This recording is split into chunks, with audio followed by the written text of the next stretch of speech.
अनंत चतुर्दशीला ठाणे महानगरपालिका क्षेत्रातील विसर्जन स्थळांवरती एकूण 9,661 गणेश मूर्तींचं महापालिकेच्या सुव्यवस्थित नियोजनामध्ये विसर्जन संपन्न झालं। यावेळी 5,390 मूर्ती पीओपीच्या तर 4,471 मूर्ती शाडू मातीच्या होत्या।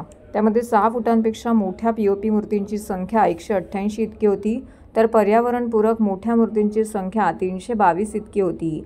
11व्या दिवशी सार्वजनिक मंडळाच्या 372 गणेश मूर्तीही विसर्जित करण्यात आल्या। पर्यावरणभिमुख गणेश उत्सवाची परंपरा यशस्वीपणे राबवणाऱ्या ठाणे महानगरपालिकेच्या निर्माण करण्यात आलेल्या कृत्रिम तलावामध्ये 11व्या दिवशी 6,699 मूर्ती तर विशेष टाकी व्यवस्थेमध्ये 1,479 गणेश मूर्ती भाविकांनी विसर्जित केल्यात। उपमुख्यमंत्री एकनाथ शिंदे यांनी शहरातील मासुंदा तलाव, कोपरी येथील विसर्जन घाट, पारसिक नगर येथील विसर्जन घाट येथे भेट देऊन तेथे पुरवण्यात आलेल्या सोयी सुविधांची पाहणी केली, तसेच गणेश भक्तांशी संवाद देखील साधला। महानगरपालिकेने तयार केलेल्या विसर्जन व्यवस्थेला ठाणेकर नागरिकांनी दिलेल्या उदंड प्रतिसादाबद्दल महापालिका आयुक्त सौरभराव यांनी सर्व गणेश भक्तांचे आभार मानले आहेत।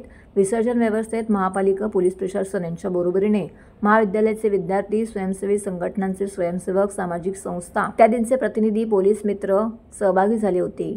या सगळ्यांचे सहकार्य आणि भाविकांनी केलेल्या शिस्तबद्ध विसर्जन यामुळे गणेश मूर्तींचं विसर्जन जल्लोषामध्ये झालं। तर रविवारी सकाळी 7:30च्या सुमारास सार्वजनिक गणेश मंडळांच्या अखेरच्या मूर्तींचं विसर्जन देखील या ठिकाणी संपन्न झालं। महापालिकेने निर्माल्य संकलन केंद्राची केलेल्या सुविधाला देखील नागरिकांचा उत्स्फूर्त असा प्रतिसाद लाभलेला आहे। एकूण 10 दिवसाच्या विसर्जनापर्यंत ठाणे महानगरपालिकेने 73 टन एवढं निर्माल्य जमा केलं आहे।